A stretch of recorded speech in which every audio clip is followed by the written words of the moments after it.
தான் மட்டும் வாழ்ந்தா போதும் அப்படின்னு நினைக்கிறவங்க உண்டு. தானும் வாழணும், அடுத்தவங்களும் வாழணும் அப்படின்னு நினைக்கிறவங்களும் உண்டு. முதல்ல சொன்ன வகையை சேர்ந்த மனிதர்கள் எப்படி தெரியுமா? எப்படியாவது தான் மட்டும் வாழ்ந்தால் போதுங்கிற நினைப்பு தான் எப்போ அவங்களுக்கு இருக்கும்.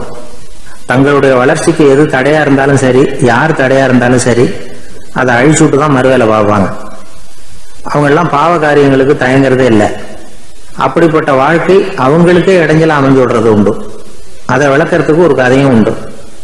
ஒரு ஊர்ல அப்படிப்பட்ட ஆள் ஒருத்தன் இருந்திருக்கான். நிறைய பாவங்களை செஞ்சவன். அதன் காரணமா நரகப்படுகொழியில விழுந்துட்டான். நரகப்படுகொழிங்கிறது ஒரு பெரிய கிணறு மாதிரி. ஏற்கனவே பாவம் செஞ்சவங்க நிறைய பேர் அதுல விழுந்து கிடக்குறாங்க.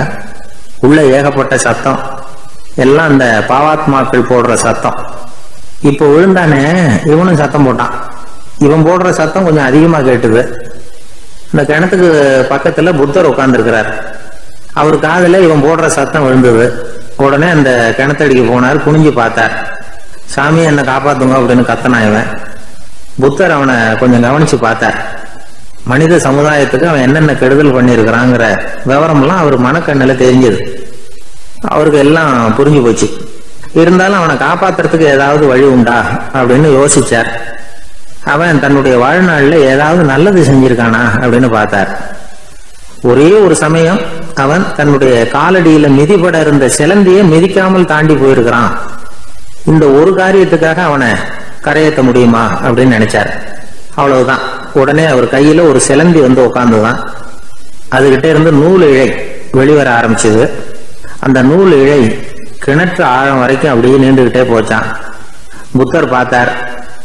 இந்த நூலை பிடிச்சுக்கிட்டு மேலே ஏறி வா அப்படின்னார். என்னங்க சொல்றீங்க? இந்த சிலந்தி நூல் என்ன தாங்குமான்னு கத்தனான். எல்லாம் தாங்கும், அதை பிடிச்சுக்கிட்டு ஏறி வா அப்படின்னார். சந்தேகத்தோடவே அவன் அந்த நூல் இழைய பிடிச்சு இழுத்து பார்த்தா ரொம்ப வலுவா இருந்தது. அவனுக்கு ஆச்சரியம். அதை பிடிச்சிக்கிட்டு மெதுவா மேல ஏறி வர ஆரம்பிச்சுட்டான். பாதி தூரம் ஏறி வந்திருப்பான். அப்ப அவன் காலுக்கு கீழே ஏதோ சத்தம். என்னன்னு குனிஞ்சு பார்க்கறான். கீழே கிடந்தவங்க சில பேரும் அந்த நூலை பிடிச்சி மேல வந்துகிட்டு இருக்கிறாங்க. இவனுக்கு கோபம் வந்துட்டுது. தன்னுடைய இடுப்புல வச்சிருந்த கத்தியை எடுத்து தன்னுடைய காலுக்கு கீழே நூல் இழைய அப்படியே வெட்டி விட்டுட்டான். இனிமே நாம மட்டும்தான் மேலே ஏறி வந்துடணும் அப்படின்னு நினைச்சுக்கிட்டான். ஆனா நடந்தது என்ன தெரியுமா? மொத்த நூல் இழையும் அப்படியே அருந்து கீழே விழுந்துட்டுது. அவனும் பொத்துன்னு கீழே விழுந்துட்டான். மறுபடியும் கத்த ஆரம்பிச்சுட்டான். ஏற்கனவே அவன் செஞ்சிருந்த ஒரு சிறு கருணை அந்த நூல் இழைக்கு உறுதியை கொடுத்தது. இப்போ அவன் செஞ்ச பாவம் அந்த நூல் இழைய வலுவிழக்க செஞ்சுட்டுது.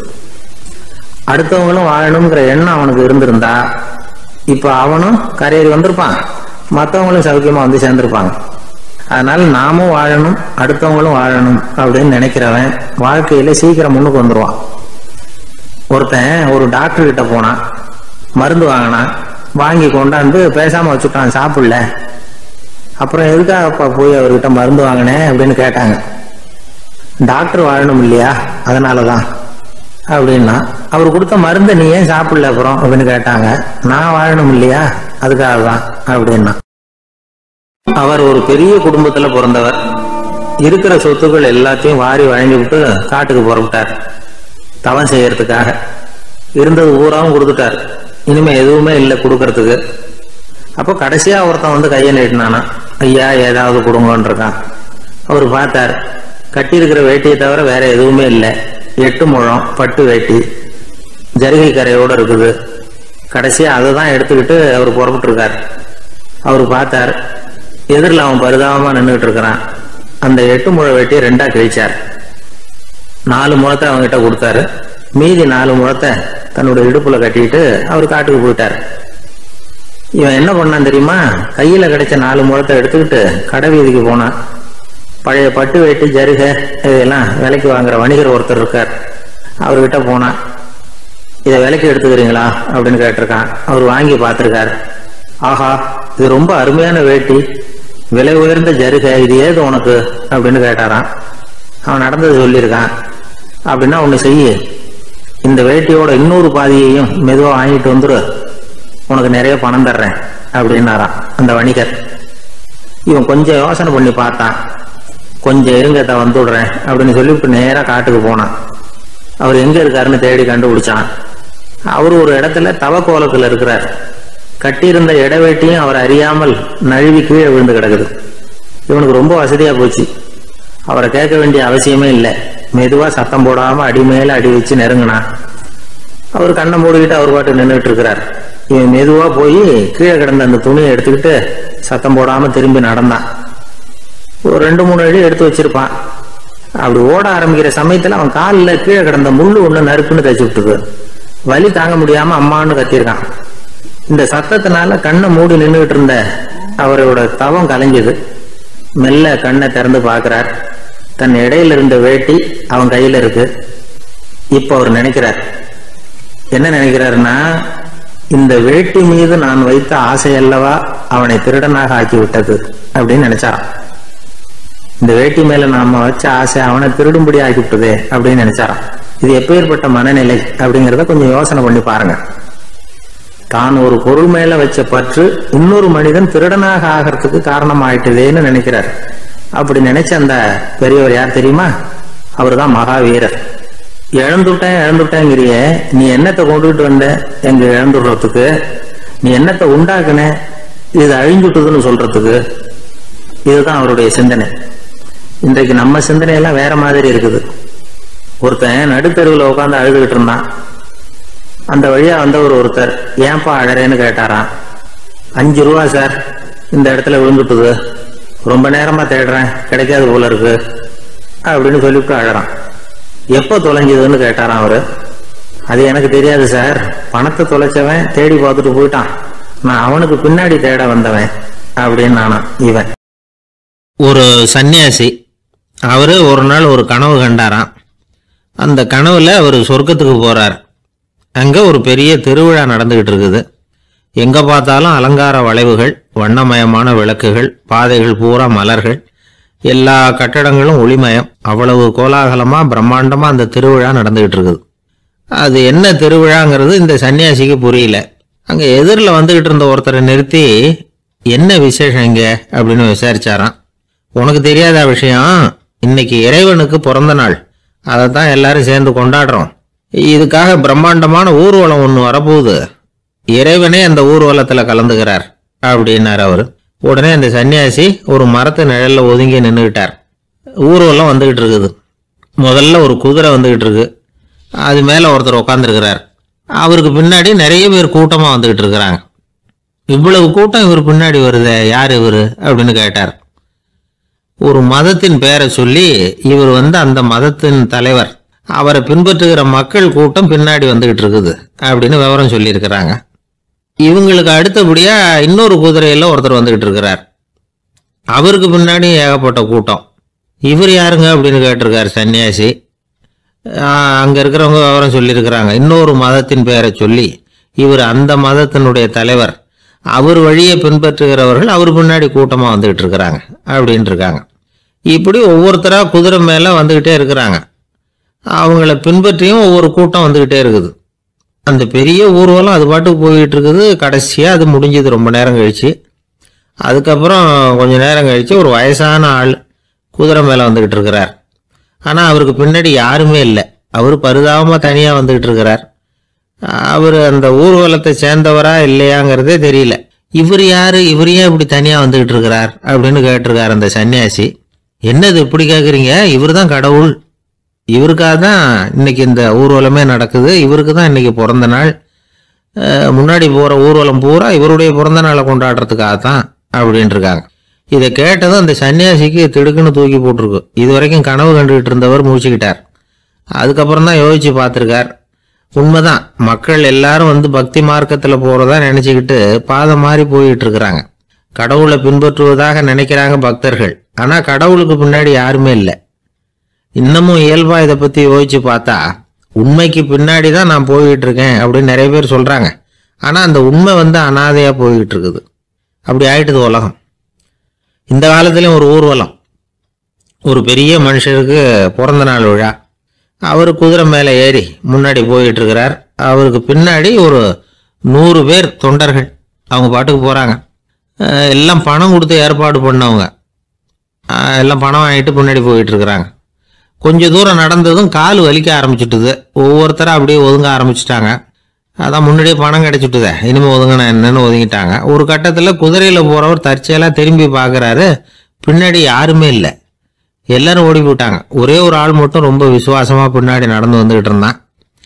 ஏன்ப்பா நீ மட்டும் வந்துக்கிட்டு இருக்கிறியே, நீ வீட்டுக்கு போகலையான்னு கேட்டிருக்காரு அவர். நீங்கள் அந்த குதிரையையும் அதுக்குள்ள வாடகை பணத்தையும் கொடுத்துட்டீங்கன்னா நானும் போயிடுவேன் அப்படின்னு நானும். இந்த ஆள் ஒரு ஊர்ல ஒருத்தர் இருந்தார், ரொம்ப நல்லவர், யாருக்காவது ஏதாவது கொடுத்துக்கிட்டே இருப்பார், கொடையாளி. தினமும் யாராவது ஒருத்தருக்கு ஏதாவது கொடுக்கலன்னா அவருக்கு தூக்கம் வராது, அப்படி ஒரு பழக்கம். அது மட்டும் இல்லை, அவர் கொடுக்கறது அடுத்தவங்களுக்கு தெரியாது, அவ்வளவு ரகசியமா அதை கொடுப்பார். வலது கை கொடுக்கறது இடது கைக்கு தெரியக்கூடாதுன்னு சொல்லுவாங்கல்ல, அது மாதிரி அவர். ஒரு நாள் ராத்திரி அவர் ஏற்கனவே தயாரா கட்டி வச்சிருந்த பணம் முடிச்ச கையில எடுத்துக்கிட்டு வீட்டை விட்டு வெளியில வந்தார். தெருவில் இறங்கி நடந்தார். இன்னைக்கு யாருக்கு தர்மம் செய்யறது அப்படின்னு யோசனை பண்ணிட்டு இருட்டில் நடந்து வந்துகிட்டு இருக்கிறார். யாரோ ஒருத்தர் எதிரில் வர்றது மாதிரி தெரிஞ்சுது. உடனே அவர் கிட்ட போனார். தன்கிட்ட இருந்த பணம் முடிச்சு அவசரமா அவர் கையில திணிச்சுட்டு திரும்பி வந்துட்டார். அப்பாடா, ஒரு வழியா யாருக்கும் தெரியாம இன்னைக்கு தர்மம் பண்ணியாச்சு அப்படிங்கிற மகிழ்ச்சி, மன நிறைவு அவர் முகத்துல. நிம்மதியா தூங்கினார். அப்புறம் எழுந்திரிச்சார். மறுநாள் காலையில ஊரு பூரா ஒரே பேச்சு. என்ன பேச்சுன்னா, நேற்று ராத்திரி ஒரு திருடன் கையில யாரோ பணத்தை கொடுத்துட்டு போயிருக்கிறாங்க அப்படின்னு எல்லாரும் பேசிட்டு இருக்கிறாங்க. இதை கேள்விப்பட்டதும் அந்த பெரியவருக்கு ரொம்ப வருத்தமா போச்சு. அடடா, போயும் ஒரு திருடனுக்கா உதவி பண்ணிருக்கிறோம், பிரயோஜனம் இல்லாம போட்டுதே அப்படின்னு நினைச்சார். சரி, இன்னைக்கு யாருக்காவது உதவி பண்ணணும் அப்படின்னு முடிவு பண்ணினார். ராத்திரி நேரம் வந்தது. இவர் வழக்கம் போல தெருவில் இறங்கி நடந்தார். கையில பணம் முடிச்சு. எதிரில் ஒரு பெண் உருவம் மங்கலா தெரிஞ்சது. இவர் உடனே அந்த பெண் கிட்ட பணத்தை கொடுத்துட்டு திருப்தியா திரும்பி வந்துட்டார். மறுநாள் காலையில ஊர் பூரா என்ன பேசிக்கிட்டாங்க தெரியுமா? நேற்று ராத்திரி நெறி தவறி நடக்கிற ஒரு பெண்ணின் கையில யாரோ பணத்தை வச்சுட்டு போயிருக்கிறாங்க அப்படின்னு எல்லாரும் பேசிக்கிறாங்க. அடடா, இன்னைக்கும் தவறுதலா நடந்து போச்சு அப்படின்னு ஒரு வருத்தப்பட்டார். இருக்கட்டும், இன்னைக்கு ஏதாவது தர்மம் பண்ணுவோம் அப்படின்னு நினைச்சுக்கிட்டாரு. மூணாவது நாள் ராத்திரியும் புறப்பட்டார். இப்பவும் எதிரில் ஒருத்தர் வந்தார். இவர் பணத்தை கொடுத்தார், திரும்பி வந்துட்டார். மறுநாள் மக்கள் என்ன பேசிக்கிட்டாங்கன்னா, நேற்று ராத்திரி ஒரு செல்வந்தர் கையில யாரோ பணத்தை கொடுத்துட்டு போயிருக்கிறாங்க அப்படின்னு பேசிக்கிட்டாங்களாம். அவருக்கு ரொம்ப வருத்தமா போட்டுது. என்ன இது, தினம் இப்படி ஆகிட்டு இருக்குது அப்படின்னு நினைச்சுக்கிட்டே படுத்து தூங்கினார். அன்னைக்கு ராத்திரி ஒரு கனவு. அந்த கனவுல இறைவன் வந்து சொன்னாராம், இத பாருப்பா, நீ கொடுத்த தர்மம் வீணா போயிடல. உன்கிட்ட பணம் வாங்கின அந்த திருடன் திருந்திட்டான், அந்த பொண்ணும் திருந்திட்டா, அந்த செல்வந்தனும் கொடையாளி ஆயிட்டான், எல்லாருக்கும் உதவி பண்ண ஆரம்பிச்சுட்டான் அப்படின்னு சொன்னாராம். இந்த கதையை சொன்னவர் யாருன்னா நபிகள் நாயகம். இதுல உள்ள கருத்து என்னன்னா, நல்ல மனசோட தர்மம் பண்ணுனா அது வீணா போறதில்லை. இன்னொரு கருத்து, தர்மம் வந்து தன்னை மட்டுமல்ல அடுத்தவங்களையும் தீமையிலிருந்து காப்பாற்றும். இதுதான் நாம புரிஞ்சுக்க வேண்டியது. இந்த காலத்திலயும் இது மாதிரி சில சம்பவங்கள் நடக்கிறது உண்டு. ஒரு பெரியவர் இருட்டில் நடந்து வந்துகிட்டு இருந்தாரு. எதிரில் வந்த ஒருத்தன் வலுக்கட்டாயமா ஒரு கையை பிடிச்சி ஒரு பண முடிப்பை கொடுத்து வச்சுக்க சொல்லிவிட்டு விலகி போயிட்டான். பெரியவருக்கு ஆச்சரியம், இந்த காலத்திலயும் இப்படி வலது கை கொடுக்கறது இடது கைக்கு தெரியக்கூடாதுன்னு நினைக்கிற கொடையாளிகள் உண்டு போல இருக்கு அப்படின்னு யோசனை பண்ணிக்கிட்டே நடந்தார். கொஞ்ச தூரம் போயிருப்பாரு. அதுக்குள்ள அதே ஆள் திரும்பி வந்தான். கொடுத்த பண முடிப்பை திருப்பி கொடுங்க அப்படின்னு கேட்டு வாங்கிட்டான். இவருக்கு ஒன்றும் புரியல. ஏன் இப்படி பண்றேன்னார். அது ஒண்ணும் இல்லைங்க, கொஞ்ச நேரம் இதை உங்ககிட்ட கொடுத்து வச்சிருந்தேன், அவ்வளவுதான் அப்படின்னா. ஏன்னு கேட்டார். என்னை பின்னாடி போலீஸ் தேடிக்கிட்டு வந்துகிட்டு இருக்குது, அதுதான் அப்படி பண்ணேன், இப்போ போயிட்டுது, இனிமே ஒன்றும் பயம் இல்லை அப்படின்னு சொல்லிவிட்டு அவன் பாட்டுக்கு நடந்து போறான். ஒரு ஊர்ல ஒரு ஆள் இருந்தான். அவன் ஒரு நாள் கோயிலுக்கு போனான். கடவுள்கிட்ட வேண்டிக்கிட்டான், எனக்கு ஒரு 1,00,000 ரூபா நீ கொடுத்தா நான் உன் சன்னதியில் ஒரு தேங்காய் உடைக்கிறேன் அப்படின்னு வேண்டிக்கிட்டான். கடவுள் பார்த்தார். உடனே அவன் கண் முன்னாடி தோன்றினார். இந்தா நீ கேட்ட 1,00,000 ரூபாய் அப்படின்னு சொல்லி அவன் கையில் பணத்தை கொடுத்துட்டு மறைஞ்சிட்டார். இவனால் நம்பவே முடியல. இவ்வளவு சுலபமாக கிடைக்கும்னு தெரிஞ்சிருந்தா அனாவசியமாக ஒரு தேங்காய் உடைக்கிறேன்னு வேண்டியிருக்க வேண்டியது இல்லையே அப்படின்னு நினச்சான். இருந்தாலும் வேண்டுதலை நிறைவேற்ற வேண்டியது கடமை. அதுக்காக என்ன பண்ணா, பக்கத்தில் ஒரு கடைக்கு போனான். ஒரு தேங்காயை கையில் எடுத்தான். இது என்ன விலைன்னு கேட்டான். 5 ரூபான்னார் கடையில் இருந்தவர்.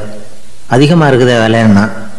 அப்படின்னா ஒன்று செய்யுங்க, அடுத்த ஊருக்கு போங்க, அங்கே தென்னந்தோப்பு அதிகம், அதனால் அங்கே இதை விட குறைஞ்ச விலைக்கு கிடைக்கும் அப்படின்னார்.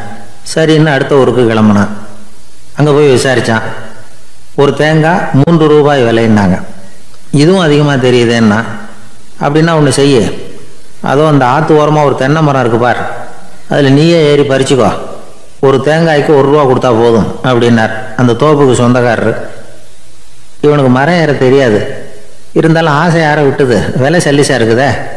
ஆற்று ஓரம் போனால் தட்டு தடுமாறி அந்த மரத்தில் ஏறினா அந்த தென்னை மரம் வளைஞ்சி ஆற்று பக்கம் போய் அப்புறம் நிமிர்ந்து இருந்தது. அதாவது மரத்தின் உச்சி சரியாக ஆற்றுக்கு நடுவில் இருந்தது. ஆற்றுல வெள்ளம் கரை புரண்டு ஓடிக்கிட்டு இருக்கு. இவன் கடவுள் கொடுத்த 1 லட்சம் ரூபாயை மடியில் வச்சு இறுக்கி கட்டிக்கிட்டான். உச்சிக்கு போய் காய் பறிக்கிற சமயத்தில் காற்றும் மழையும் பலமாக கலந்து அடிக்க ஆரம்பிச்சுட்டுது. கால் வழுக்கி விட்டுட்டுது. இவன் சடார்னு ஒரு தென்னை மட்டையை பிடிச்சிக்கிட்டு தொங்க ஆரம்பிச்சிட்டான். கீழே பயங்கரமான வெள்ளம், மடியில் 1 லட்சம் ரூபா பணம், என்ன செய்யறதுன்னு தவிக்கிறான். இந்த சமயம் கரையில் ஒரு யானை பாகன் யானையை குளிப்பாட்டிக்கிட்டு இருக்கிறான். அது அவன் கண்ணில் பட்டது. ஐயா ஒரு உதவின்னு கத்துனான். அவன் என்ன செய்யணும்னு கேட்டான்.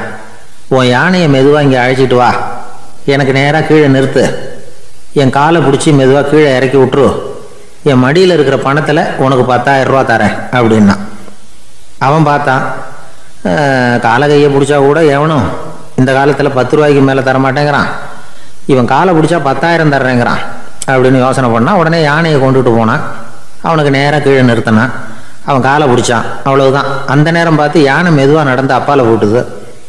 இப்போ யானை பாகன் அவன் காலை கெட்டியாக பிடிச்சிக்கிட்டு தூங்குறான். பரிதாபமாக மேலே பார்க்குறான், அவன் மட்டையை பிடிச்சிக்கிட்டு தூங்குறான். இப்போ யானை பாகன் சொல்கிறான், தம்பி மட்டையை விட்டுறாத, கெட்டியாக பிடிச்சிக்கோ, நான் உனக்கு 10,000 ரூபா தரேன், இதோ மடியில் தான் வச்சுருக்கேன்னா.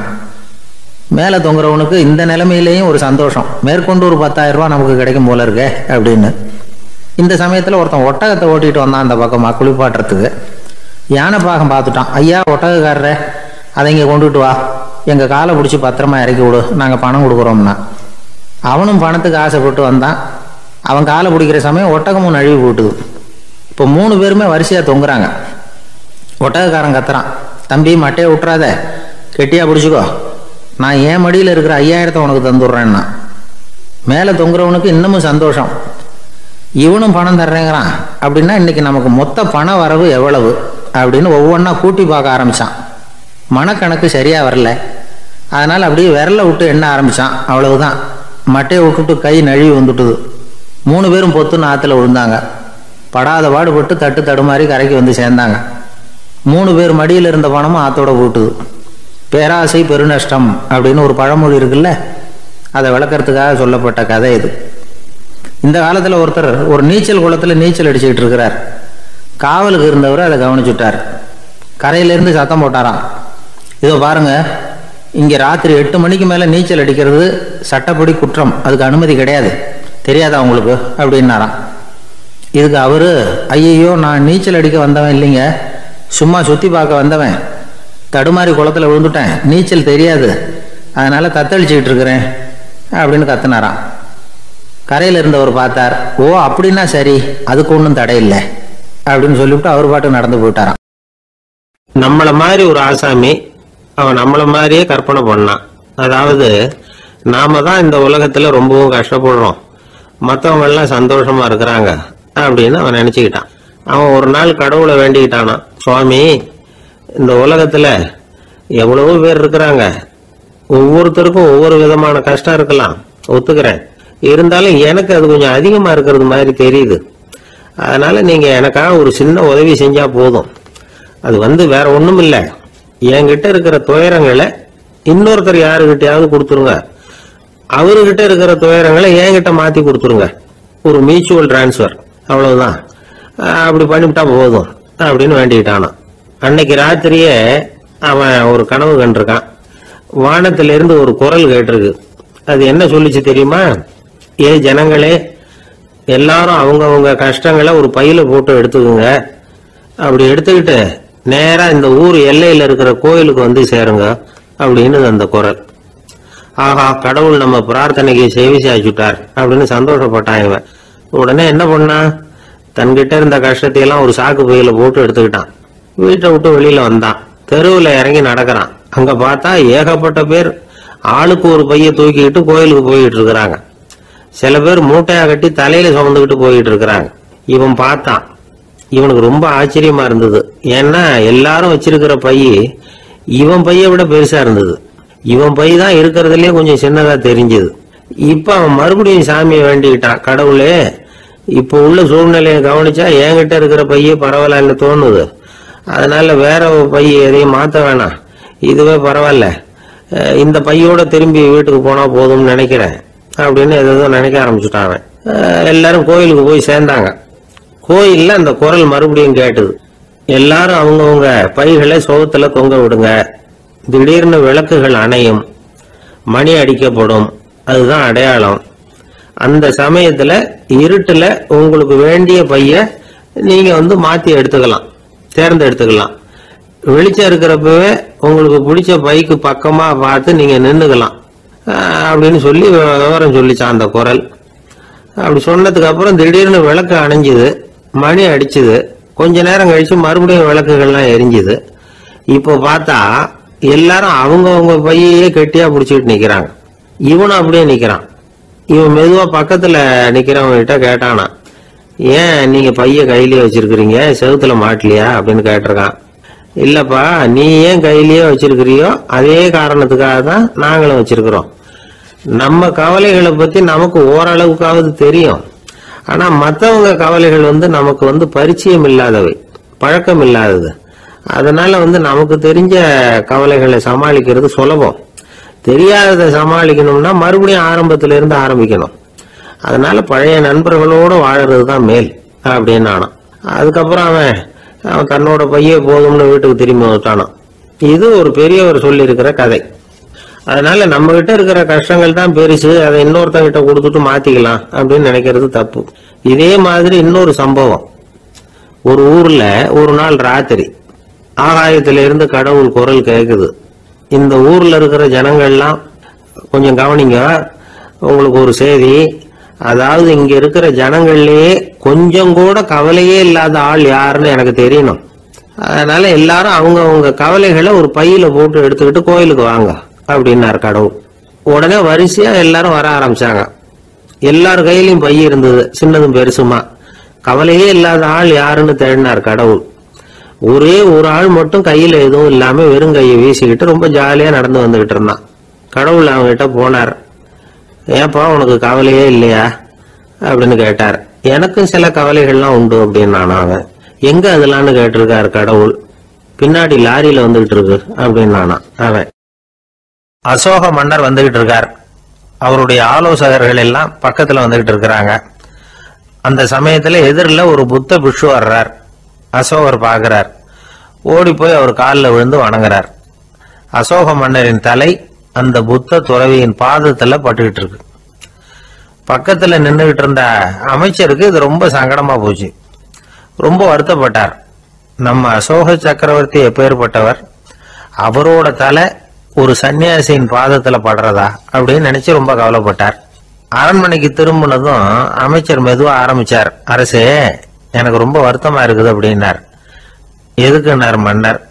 அசோக சக்கரவர்த்தியின் தலை, அதாவது அந்த சிரம் ரொம்ப மதிப்புமிக்க ஒன்று. அது ஒரு சன்னியாசியின் காலில் படலாமா அப்படின்னார். அசோகர் பதில் சொல்லல, சிரிச்சார், போயிட்டார். அதுக்கப்புறம் ஒரு சரியான சந்தர்ப்பத்துக்காக காத்துக்கிட்டு இருந்தார். ஒரு நாள் அமைச்சரை கூப்பிட்டார். எனக்கு 3 தலைகள் வேணும் அப்படின்னார். சொல்லுங்க, கொண்டுகிட்டு வரேன் அப்படின்னார் அமைச்சர். அசோகர் சொன்னார், முதல்ல எனக்கு தேவையானது ஒரு ஆட்டின் தலை, 2வது ஒரு புலியின் தலை, 3வது ஒரு மனிதனின் தலை. இதுதான் அசோகர் கேட்டது. எங்க இருந்தாலும் கொண்டு வாங்கன்னார். அமைச்சர் புறப்பட்டார். ஆட்டுத்தலை, புலித்தலை கிடைச்சிட்டுது. அப்புறமா ஒரு சுடுகாட்டுக்கு போய் ஒரு மனித தலையும் சேகரம் பண்ணிட்டு ராஜா கிட்ட வந்துட்டார். அரசே, உங்கள் ஆணைப்படி 3 தலைகளையும் கொண்டு வந்திருக்கிறேன்னார். அசோகர் பார்த்தார். ரொம்ப நல்லது, இப்ப இது 3ஐயும் எடுத்துக்கிட்டு போய் சந்தையில வித்துட்டு வாங்க அப்படின்னார். அமைச்சர் அதுகளை எடுத்துக்கிட்டு சந்தைக்கு போனார். முதல்ல ஆட்டுத்தலை நல்ல விலைக்கு வித்து போச்சு. நல்ல விலை கொடுத்து வாங்கிட்டு போட்டாங்க. அடுத்தபடியா புலி தலைய ஒருத்தர் வாங்கிட்டார். அதை பாடம் பண்ணி வீட்டில் மாட்டி வைக்கலாமே அப்படின்னு நினைச்சு அதையும் வாங்கிட்டு போட்டார். மனித தலையை மட்டும் வாங்குறதுக்கு யாரும் முன் வரல. எல்லாரும் அதை பார்த்துட்டு விலகி போக ஆரம்பிச்சாங்க. அமைச்சர் திரும்பி வந்தார். அரசே, இந்த தலையை மட்டும் யாரும் வாங்க மாட்டேங்கிறாங்க அப்படின்னார். சரி, பரவாயில்ல, இதை இலவசமாவே எனாமாவே யாருக்கிட்டையாவது கொடுத்துட்டு வந்துருங்க அப்படின்னார். அமைச்சர் மறுபடியும் சந்தைக்கு போனார். இதை இலவசமா தரேன், இதை வாங்கிக்கோங்க அப்படின்னார். அப்பவும் அதை யாரும் வாங்கிக்கிறதுக்கு தயாரா இல்லை. மறுபடியும் திரும்பி மன்னர்கிட்ட விவரத்தை சொன்னார். இப்போ மன்னர் சொல்றார், அமைச்சரே, உயிர் இருக்கிற வரைக்கும் தான் இந்த தலைக்கு மதிப்பு. ஜீவன் போனதுக்கு அப்புறம் அதோட மதிப்பும் போயிடுது. அதனால மதிப்பு இருக்கும் பொழுதே பெரியவர்கள் பாதம் பணிந்து அந்த புனிதத்தை பெற்றுக்கொள்ளணும் அப்படின்னார். பணிவுங்கிறது வேற, அடிமைத்தனம்ங்கிறது வேற. பெரியவர்களை பணிவது நமக்கு பெருமை தரக்கூடிய விஷயம். இதை மனசுல வச்சுக்கிட்டு எப்போ காலில் விழணும், எப்போ காலில் விழக்கூடாது அப்படிங்கிறத முடிவு பண்ணிக்கணும். ஒரு சாதாரண ஆள் நடந்து வந்துகிட்டு இருந்தார். எதிரில் ஒரு பெரிய மனுஷன் ஓடி போய் அவர் காலில் விழுந்து தன்னுடைய தலையை அவர் பாதத்தில் கொண்டு போய் வச்சார். கொஞ்ச நேரம் கழிச்சு எழுந்திரிச்சு வந்துட்டார்.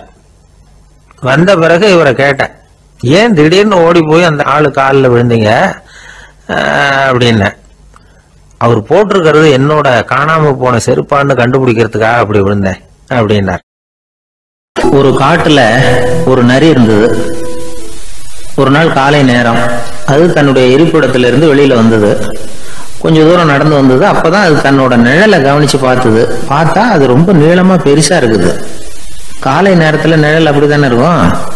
ஆனா அந்த நரிக்கு அந்த விஷயம் தெரியல. தன்னுடைய நீண்ட பெரிய நிழலை பார்த்து ஆச்சரியப்பட்டது.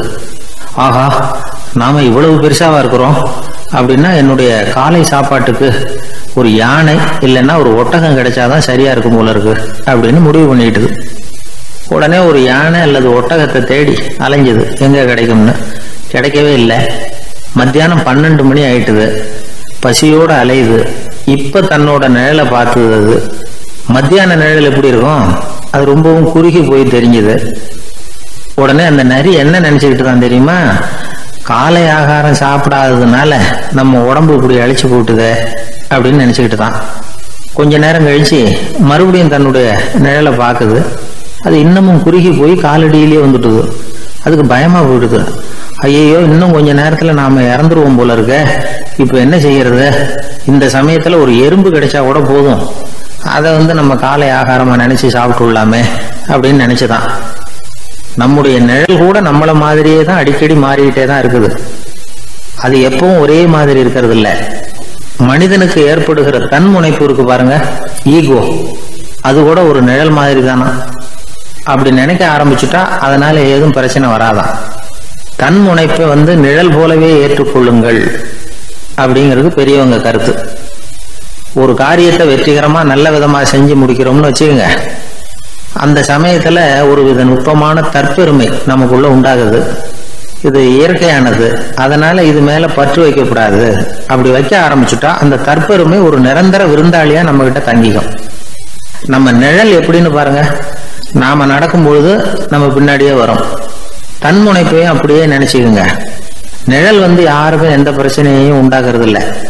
ஆனா அந்த நிழலை கண்டே நாம பயப்பட ஆரம்பிச்சுட்டா நாம எதுலையும் வெற்றி காண முடியாது. நிழலோட சண்டை போடக்கூடாது. அது மாதிரி தன்முனைப்போடவும் நாம சண்டை போட வேண்டியதில்லை. இல்லாத ஒன்றோடு சண்டை போடுறது எப்படின்னா, அது இருட்டோட சண்டை போடுறது மாதிரி. நாம நிழல் கிடையாது. நம்ம கிட்ட இருக்கிற தன்முனைப்பு ஒரு நிழல். நம்ம நிழலையும் நமக்கு சமமா பாக்குறோம் பாருங்க, அங்கதான் சிக்கலே ஆரம்பம். இப்போ நாம நடந்து போயிட்டு இருக்கிறோம். நம்ம நிழல் தரையில விழுது. யாரோ ஒருத்தர் நம்ம நிழல் மேல காலை வச்சு நடந்து போறார். உடனே அவர்கிட்ட சண்டைக்கா போறோம், ஏண்டா என் நிழலை மிதிச்ச அப்படின்னு. நமக்கு தெரியும் அது நிழல் தாங்கிறது. அவர் உங்க மேல நடக்கல, உங்களுடைய நிழல் மேலதான் நடக்கிறார். அது மாதிரி உங்க தன்முனைப்பின் மேல யாராவது நடந்தா உங்களை அவமானப்படுத்துறதா நினைக்கிறீங்க. காரணம், நாமளும் நம்ம தன்முனைப்பும் ஒண்ணுங்கிற நினைப்பு தான் காரணம். மற்றபடி வேற ஒண்ணும் கிடையாது.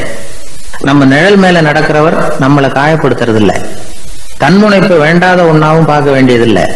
அது இயற்கை. நிழலை உங்க முன்னாடி வைக்க வேணாம், அது உங்க பின்னாடியே இருக்கட்டும். நிழலின் நிழலாகி விடாதீர்கள். நீங்கள் நீங்களாகவே இருங்கள். இதுதான் சான்றோர் சிந்தனை. ஒரு பேருந்துல ஒரே நெரிசல். ஒருத்தர் பக்கத்துல நின்றுகிட்டு இருந்தவர்கிட்ட ரொம்ப பணிவா விசாரிச்சார், ஏன் சார் நீங்க ஏதாவது பெரிய உத்தியோகத்துல இருக்கிறீங்களா அப்படின்னார். அப்படிலாம் ஒண்ணும் இல்லைங்கன்னார் அவரு. அப்படின்னா வேற ஏதாவது அரசியல்ல பெரிய பதவியில் இருக்கிறீங்களா அப்படின்னு கேட்டார். அதுவும் இல்லைங்கன்னார். சரி, பணமாவது அதிகமா வச்சிருக்கீங்களா அப்படின்னு கேட்டார். அப்படிலாம் ஒண்ணும் கிடையாது சார்னார் அவரு. அப்புறம் எதுக்குடா என் காலை மிதிச்சுக்கிட்டு இருக்கிற, எடுறா காலை அப்படின்னாராம் இவர். கடற்கரை ஓரமா ஒரு பெரியவர் கையால மணலை கீறிக்கிட்டே உட்காந்துருக்கிறார். என்னத்தையும் தேடிட்டு இருக்கிறது மாதிரி தெரிஞ்சது. மெதுவா கிட்டத்துல போய் என்னத்தை தேடிட்டு இருக்கிறீங்க அப்படின்னு கேட்டோம். அவரு சாவகாசமா நிமிந்து பார்த்து நிம்மதியை தேடிட்டு இருக்கிறேன்னார். நாங்க ஒரு மாதிரி ஆயிட்டோம். இருந்தாலும் சமாளிச்சுக்கிட்டு, சார் மணல்ல கிழிஞ்சல் தான் கிடைக்கும், நிம்மதி கிடைக்காது அப்படின்னோம். சரி, இன்னைக்கு வசமா நம்ம கிட்ட ஒரு ஆள் மாட்டிக்கிட்டார் அப்படின்னு நினைச்சு அவர் பக்கமா போய் உட்காந்துக்கிட்டு கதை சொல்ல ஆரம்பிச்சிட்டோம். ஒரு பெரிய மன்னர் இருந்தார். அவருக்கு எல்லா வசதியும் இருந்தது. இருந்தாலும் ஒரே ஒரு குறை. அது என்னன்னா நிம்மதி இல்லைங்கிற குறை. அரண்மனையில தினமும் கலை நிகழ்ச்சி, நாட்டியம் எல்லாம் நடந்துகிட்டு தான் இருந்தது. இருந்தாலும் நிம்மதி இல்லை. சரி, நிம்மதி எங்க கிடைக்கும் அப்படின்னு தேட ஆரம்பிச்சார். உடனே அதுக்கான முயற்சிகள்ல தீவிரமா இறங்கினார். நாட்டுல உள்ள தத்துவ மேதைகளை எல்லாம் கூப்பிட்டு வர சொன்னார். எல்லாரும் சேர்ந்தாங்க. அவங்கள பார்த்து நிம்மதி எங்க இருக்குது அப்படின்னு விசாரிச்சார். அவங்களுக்கு அது தெரிஞ்சா ஏன் இப்படி ராஜா முன்னாடி நின்றுட்டு இருக்க போறாங்க? ராஜாவோட கேள்விக்கு ஒவ்வொருத்தரும் ஒவ்வொரு மாதிரி விளக்கம் கொடுக்க ஆரம்பிச்சிட்டாங்க. எந்த பதிலும் ராஜாவுக்கு திருப்தி அளிக்கக்கூடிய அளவுக்கு இல்லை. சரி, போயிட்டு வாங்கன்னு சொல்லி அவங்கள எல்லாம் அனுப்பி வச்சுட்டார். ஒரு நாள் அவர் மாளிகையில உப்பரிகையில நின்றுட்டு இருக்கிறார். அந்த சமயத்துல தெருவுல ஒரு பிச்சைக்காரன் ரொம்ப உல்லாசமா பாட்டு பாடிக்கிட்டே போயிட்டு இருக்கிறான். குரல்ல ஒரு சந்தோஷம், நடையில ஒரு மிடுக்கு. அவன்கிட்ட கொஞ்சம் கூட கவலை இருக்கிறதா தெரியல. உடனே ராஜா அதை பார்த்தார். ஏவலாளிகளை கைதட்டி கூப்பிட்டார். உடனே ஓடி போய் அந்த பிச்சைக்காரனை இங்க அழைச்சிட்டு வாங்கன்னு உத்தரவு போட்டார். இவங்க உடனே ஓடி போய் அவனை கூப்பிட்டாங்க. அரண்மனைக்கு வாழ்ந்தாங்க. அவன் வரல. அரண்மனைக்குள்ள அடி எடுத்து வைக்க மாட்டேன்னு சொல்லிவிட்டான். ராஜா கிட்ட விஷயத்தை சொன்னாங்க. அவருக்கு ரொம்ப ஆச்சரியம், இப்படி ஒரு ஆள் இருக்கிறானா அப்படின்னு. சரி, அவன் என்னதான் சொல்றான் அப்படின்னு விசாரிச்சார். இவன் மறுபடியும் தெருவுக்கு போய் கேட்டாங்க. என்ன பார்க்கணும்னா ராஜா விருப்பப்பட்டாருன்னா அவரை வேணும்னா இங்க வர சொல்லுங்க அப்படின்னு சொல்லிவிட்டான். அதை ராஜா கிட்ட சொன்னாங்க. அவருக்கு கோபம் வரல. இவ்வளவு சுதந்திர உணர்வோடு இருக்கிறவன் சாதாரண ஆளா இருக்க முடியாது அப்படின்னு நினைச்சார். உடனே கிடுகிடுன்னு இறங்கி தெருவுக்கு வந்தார். பிச்சைக்காரங்கிட்ட போனார். நீ கவலைப்படாம சந்தோஷமா பாடிட்டு போறியே, அது எப்படி முடியுது உன்னால அப்படின்னு கேட்டார். ஏன் அப்படி கேக்குறீங்கன்னு அவன், அதுக்கு இல்ல, எனக்கு அரண்மனையில எவ்வளவோ சுகபோகங்கள்லாம் இருக்கு, இருந்தாலும் நிம்மதி இல்லை. இது ஏன்னு எனக்கு தெரியல. இந்த தேசத்துல உள்ள அறிஞர்களை எல்லாம் கூப்பிட்டு கேட்டு பார்த்துட்டேன், அவங்களுக்கும் தெரியல. உன்னை கேட்டா தெரியும்னு நினைச்சேன், அதனாலதான் சந்திக்கிறதுக்கு ஆசைப்பட்டேன். ஆனா நீ வரமாட்டேன்னு விட்டிய அப்படின்னார். பிச்சைக்காரன் கடகடன்னு சிரிக்க ஆரம்பிச்சுட்டான். மகிழ்ச்சிக்கும் உங்களுக்கும் தடையா இருக்கிறது இந்த மாளிகை தான். இதை விட்டுட்டு வெளியில வந்துட்டா நிம்மதி தேடிட்டு வந்துரும்னா. நான் அரசன், எனக்குன்னு கடமைகள் இருக்கு, அதையெல்லாம் விட்டுட்டு எப்படி வர முடியும்னார் ராஜா. ரெண்டும் ஒரே நேரத்துல கிடைக்கணுங்கிறது முடியாத காரியம். உங்க சுகபோகத்துக்கு விலையாதான் உங்க நிம்மதியை கொடுத்துக்கிட்டு இருக்கிறீங்க. என்ன பாருங்க, என்கிட்ட எதுவும் இல்லை, அதனால எதுவும் போயிடுமோங்கிற பயமும் இல்லை, நிம்மதியா இருக்கிறேன் அப்படின்னா அவன். ராஜா உடனே சந்தோஷப்பட்டு தன்னுடைய மேலங்கியை எடுத்து அவனுக்கு பரிசா கொடுத்தாரான். அவன் சிரிச்சுக்கிட்டே அதை வாங்க மாட்டேன்னு விட்டானான். இதை நீங்க எனக்கு கொடுக்கறதுனால எந்த பயனும் இல்லை, அதே நேரத்துல அதை வாங்கிட்டேன்னா அடுத்த வினாடியிலிருந்து அதை எப்படி காப்பாத்துறதுங்கிற கவலை எனக்கு சேர்ந்துடும், அப்புறம் தூக்கம் வராது, நிம்மதி போயிடும் அப்படின்னானா. சொல்லிவிட்டு அவன் பாட்டுக்கு சந்தோஷமா பாடிக்கிட்டே போயிட்டான். நிம்மதி எங்க இருக்குங்கிறதையும் ராஜா தெரிஞ்சுக்கிட்டார். அந்த இடத்துக்கு தன்னால போக முடியாதுங்கிறதையும் அவர் புரிஞ்சுக்கிட்டார். இப்படி இந்த கதைய அந்த கடற்கரையில மணலை கீறிக்கிட்டே உட்கார்ந்துருந்தார அந்த பெரியவர்கிட்ட சொல்லி முடிச்சோம். அவர் முகத்துல ஒரு தெளிவு தெரிஞ்சது. எங்களை நிமிர்ந்து பார்த்தார். ரொம்ப நன்றிங்க, இப்ப எனக்கு தெரிஞ்சு போச்சு, நிம்மதி வேணும்னா அதுக்கு என்ன பண்ணணும்னு இப்ப நல்லா புரிஞ்சுக்கிட்டேன் அப்படின்னார். என்ன புரிஞ்சுக்கிட்டீங்கன்னு கேட்டோம். இனிமே இந்த பக்கம் வந்தா உங்க கண்ணுல படாத இடமா பார்த்து உட்காரணும்னு புரிஞ்சுக்கிட்டேன் அப்படின்னார்.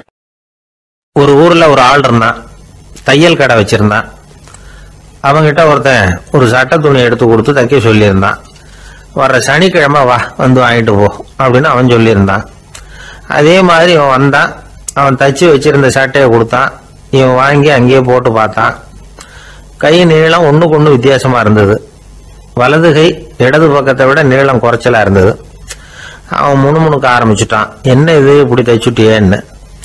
இதுக்கு அவன் சொன்னான், ஐயையோ இதுக்காகவா சங்கடப்படுறீங்க, வலது கையை மட்டும் கொஞ்சம் உள்ள இழுத்தாப்புல வச்சுக்கிட்டீங்கன்னா சரியா போகுது, மற்றபடி அந்த சட்டையில உள்ள கலை அம்சத்தை கவனிங்க, எவ்வளவு அற்புதமா தைச்சிருக்கேன் பாருங்க, ஒரு சின்ன குறைய இப்படிலாம் பொருட்படுத்த வேண்டியதில்லை, நான் சொன்னது மாதிரி கையை கொஞ்சம் உள்ள இழுத்தது மாதிரி வச்சுக்கிட்டு நடந்து போங்க, ஜோரா இருக்கும் அப்படின்னா.